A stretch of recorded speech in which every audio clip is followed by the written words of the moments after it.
Good afternoon, welcome back into my channel. So in this lab, we're going to have some hands-on with creating an Amazon S3 bucket. So storage. So Amazon S3 store and retrieve any amount of data from anywhere. So every object in S3 object in the bucket to upload file and folder to S3. So you'll need to create a bucket where the object will be stored. So let's see how it works here. Companies today need to simply and securely collect, store, and analyze their data at a massive scale. But today's fragmented data storage portfolios force businesses to struggle with complexity and slow down innovation. That's why AWS storage services give you a place to store all of your data with unmatched durability, availability, and scalability.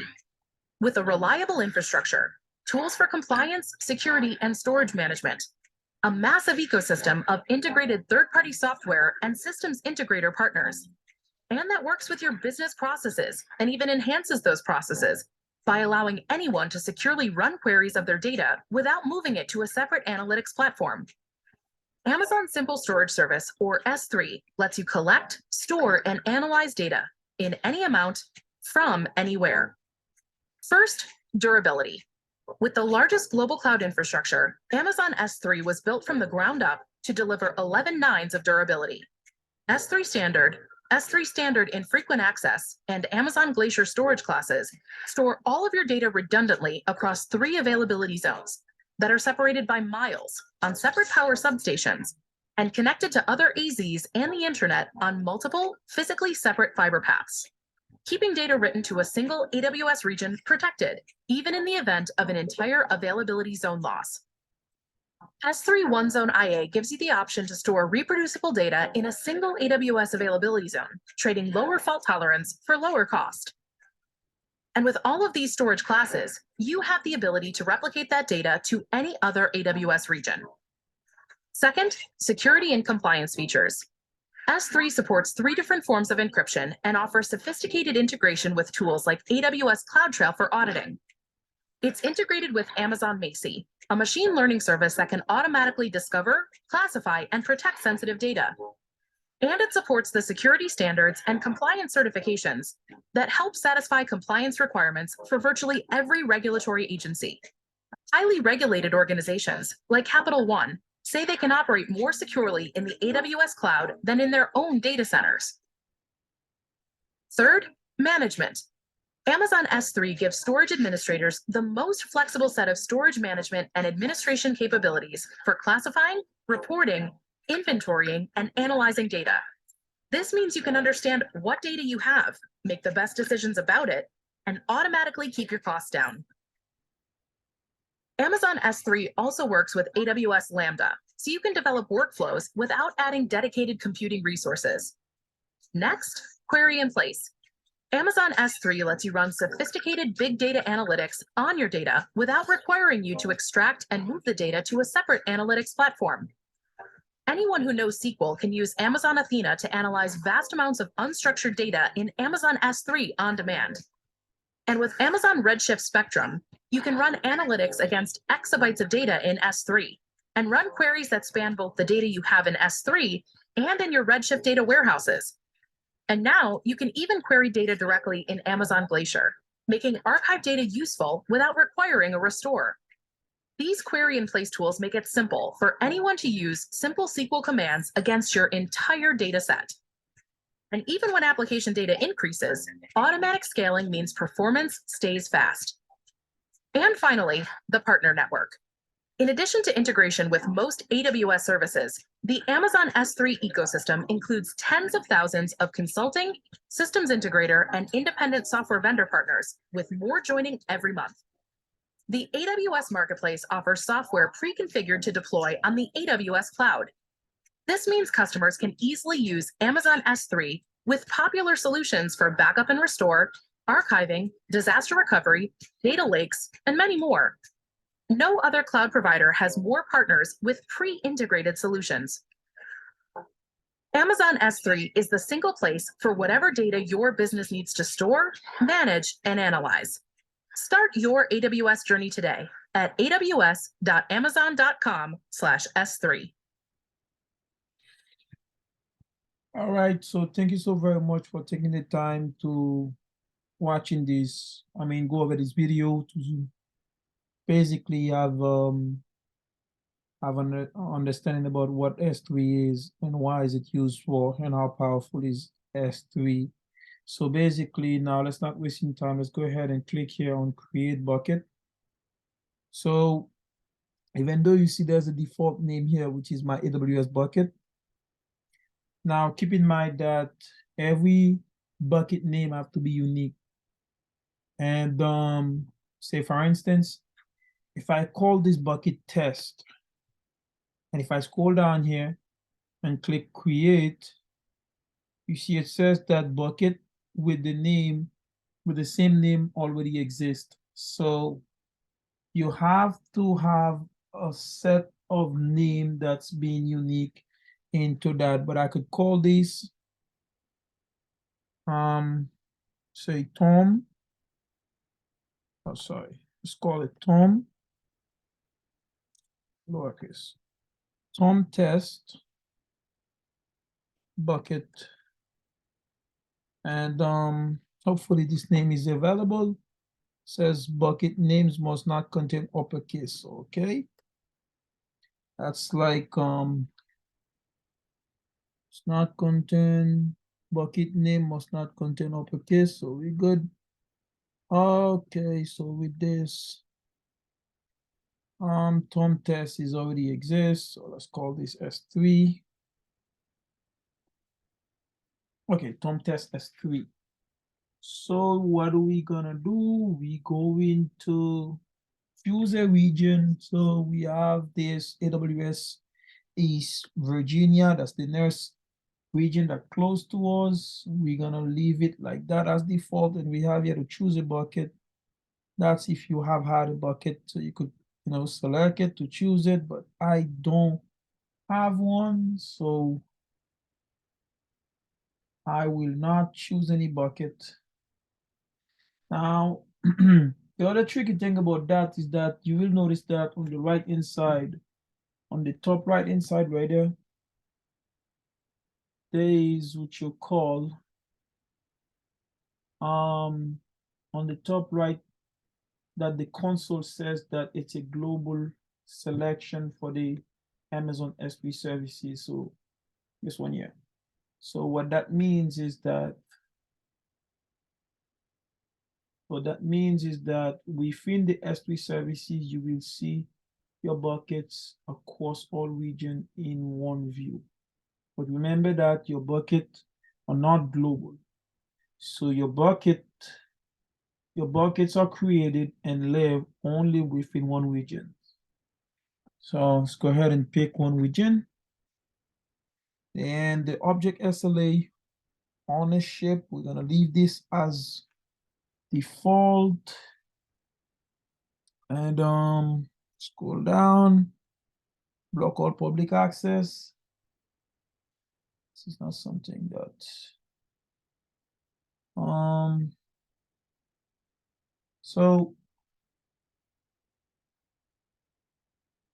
so I will leave this on by default, same versioning. There's not a security settings here that block all the public access. So we leave that. And let's scroll down, bucket versioning, disabled. So let's go ahead and scroll down and create our bucket.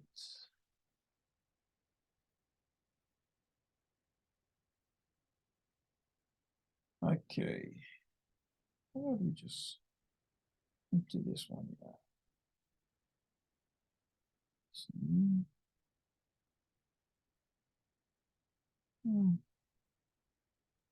Let's make this out. So elastic beanstalk. Elastic beanstalk. That's US -1 -4 16 04 5 77 455. Do I have to 410-455-77455? Okay, I'm not sure what name is this looking for in order for it to delete, but it's pretty much okay. Inside here. Oh, API response. Access denied. So all right, let's just give up on that right now. So let's just go on our bucket that we created. As you can tell that we have created our bucket. We have the object, we have the property section, we have the bucket overview and the region that we put it on, the resource name, the RNA, the date of our creation, scroll, we have the permission, metric, management, and access point. Now we're gonna go to object and then say, for instance, if we're gonna upload stuff into our bucket. So now in my bucket, I would like to start upload object because currently you have 0 objects. So let's click on upload. And now we could say add file. Now we're gonna go into our desktop, scroll down to our folder name, S3. And from here, we could click on this and we will upload this. How about, I'll tell you what, let's just remove this. Let's rename this folder just to make it everything. That's a picture that I took on in Brixel, where the last time I was in Europe. So let's call this equal to SQL. Oh, sorry. Name SQL. Okay, so let's switch back and let's add. Okay. Now, in my bucket, I have this object name and Brixel. I could call this Brixel Airport that JPEG files. So you see that, so you can see that it's an image that's JPNG, right? So it has the size of 841.8 kilobyte, which is my, which is my, in my bucket. No, and the destination is what? S3 colon / Tom test bucket S3, right? So which is my bucket. Okay, so let's upload this file, and then we're done. So it's uploading.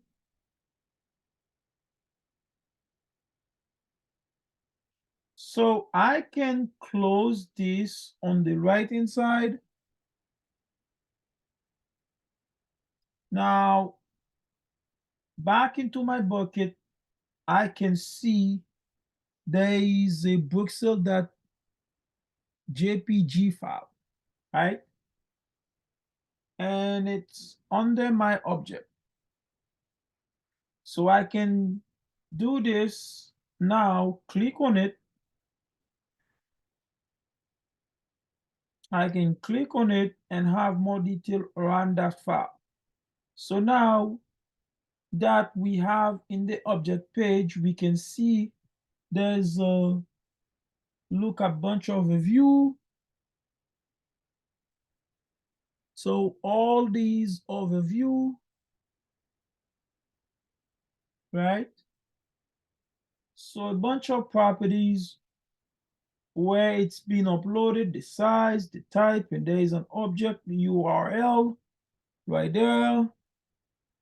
So we'll be playing with it in a moment. So how do we do this? So now we want to open this object and see if we can open it, we can view it, and because we have uploaded it into our Amazon S3, therefore I'm going to click on open, and if I click on save, on open as, you can see, hold up, I'm gonna click on open. Now there we go. This is the Brussels airport at Belgium. You hope that my object is open. Now, so we can view it because we have uploaded it into our Amazon S3 bucket. Therefore, I'm going to click on open that like I did and open it, and there we go, we have it here. So this is one that I have uploaded it, and it is on the internet. If I go back to my overview right here, if I copy and paste the URL, which is this here, you would see that it will not open this. So you see, you notice it says that as you can see, I get an access denied. I get an access denied, right? And this access denied tells me that I cannot access my object using what's called the public URL. So as you can see here, this public URL is not working, but this URL is working. One is working and one is not working. Now this one is not working. So what's the difference? Well, this URL right here, you have a look at it. The beginning is exactly the same, but when the rest is very, very complicated, a long URL, because it's called the S3 pre-signed URL.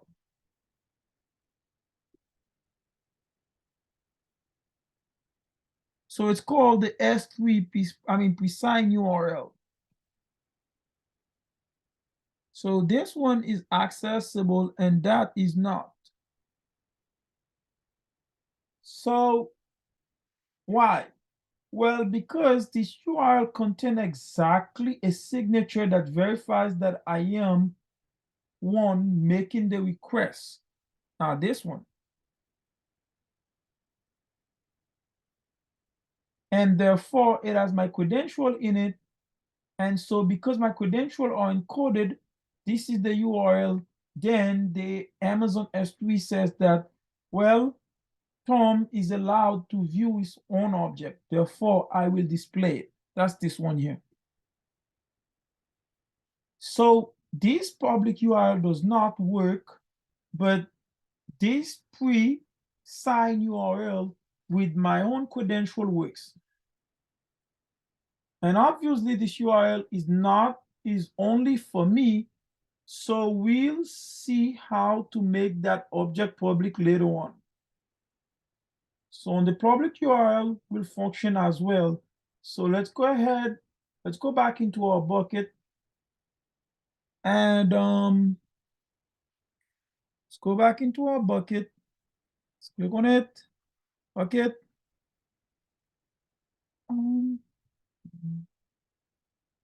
go back into our bucket here.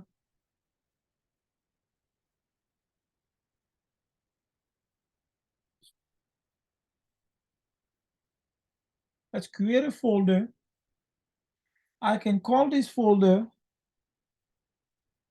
photos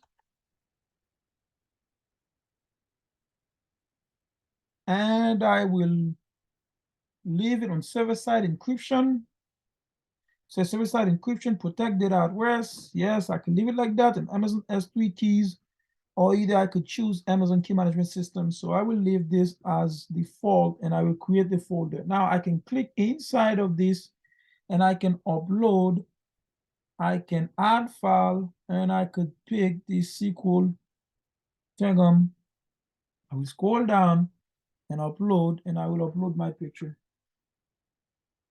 So now, if I close this and let me back into the bucket, click on bucket. Now I have two objects uploaded. I mean, I have two folders. One is this, is the picture, and one, I have a picture and a folder, I mean to say. So if I click on this folder here and I click on that, there we go again. Now I can open this. I go to SQL. So basically,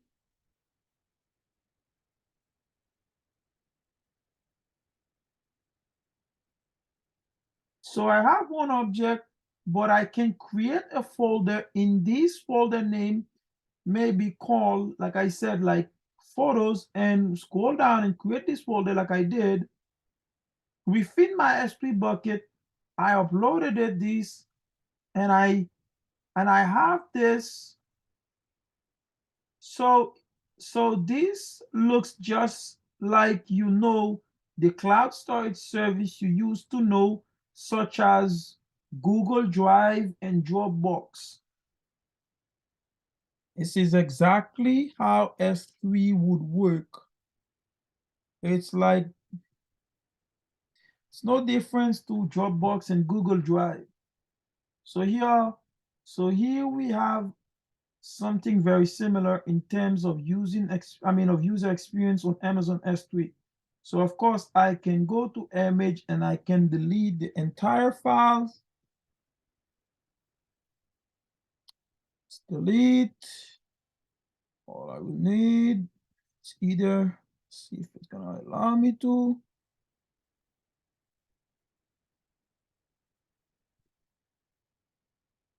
Delete. And let's back. Let's close. And let's back to Brixel. Back here. Say Brixel. And let's delete that too as well. Do I need to delete my bucket? Probably delete the image, not the bucket.